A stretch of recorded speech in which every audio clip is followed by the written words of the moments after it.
You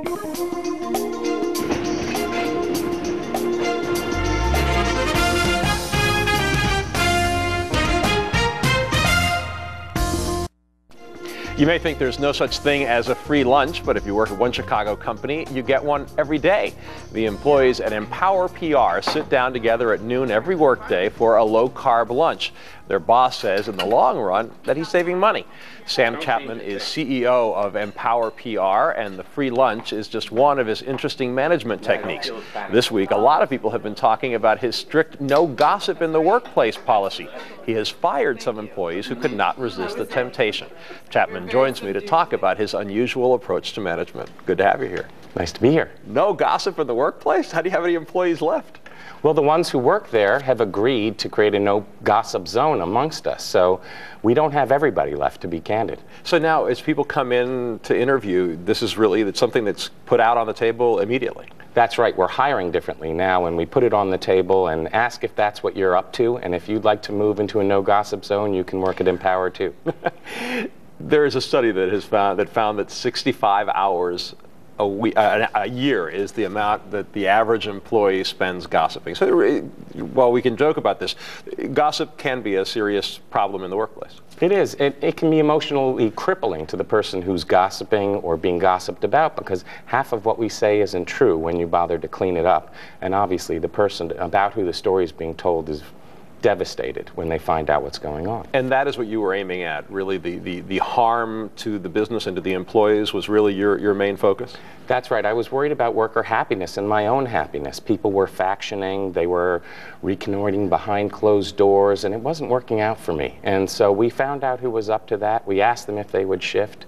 When they said no, we kept the ones who were willing to. And then there is an issue you find of productivity? The productivity has improved since this all happened? Yes, and it's easier for me to manage the firm. They're sort of managing each other. You know, they tell each other what's really on their minds instead of holding it back or telling it to someone else. Right, that's something you've encouraged, is that there be much more feedback and much more actual direct conversation about what the issues are. That's right. We believe in authentic communication. We believe in everybody owning their 100% of every situation. I find that when workers locate their happiness and their effectiveness outside of themselves instead of right here, it doesn't work out as well. Now, what do you see? How do you define the gossip that is a fireable offense? Well, for us, we just clean up the gossip. Everyone's agreed, so it's no longer a fireable offense. You simply have to go follow up with the person and tell them what you were talking, and make sure the story's true. And if you don't, I'm following behind you to make sure that you went into her office and cleaned it up. But you did fire some people because of the gossiping. Now, isn't there a paradox here that in order to fire someone for gossiping, someone had to have gossiped to you about them gossiping? Well, I closed the loop. You see, if you don't keep it from them, then it's not gossip. So when someone told me this was going on, I confronted those employees, and we had an honest conversation about what was going on. It's an interesting management technique. I wonder if it could work in other places. Your firm is not small, but it's a relatively smaller place. Do you think it could work in a larger workplace? I do, because we also deal with a lot of high-end clients, and our clients like the honesty as well. You know, we do media training, and we have to give them honest feedback about how they did on television or radio, and so they don't want a sycophant service provider. My sense is that everyone would like a little candid communication in their business day and a lot less gossip. Your other interesting management technique, this free lunch at work and having everybody at noon sit down and have lunch. How'd you come up with that idea?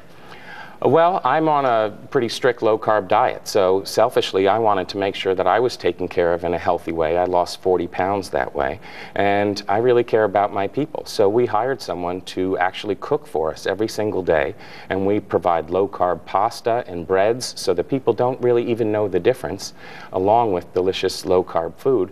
And everyone's thinning down a little bit. Everyone is really enjoying the camaraderie, and I make money on it. I've actually calculated that I make money. How do you see that you make money on it? Well, it costs me $10 per employee. The average employee makes about $40 an hour there.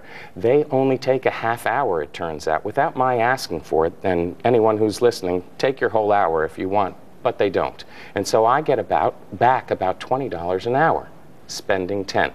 And do you also get the advantage of having the employees sort of being with each other in the same environment and establishing relationships that might be good in the long term? I do. I get a lot of company loyalty, and I get some people headed in a new direction around their health. So it's been win-win all around. Now, talking about relationships, a final question going back to the gossip too.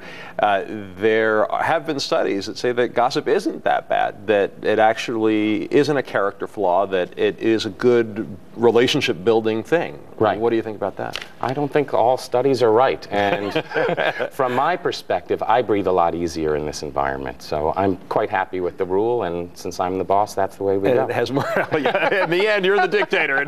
But it has worked. It has worked. Yeah, and my people are very happy. We have got a great group of people, very loyal and happy to come to work. All right, Sam. It's an interesting technique, and I wish you the best. Thanks for coming in. Thanks so much for having me.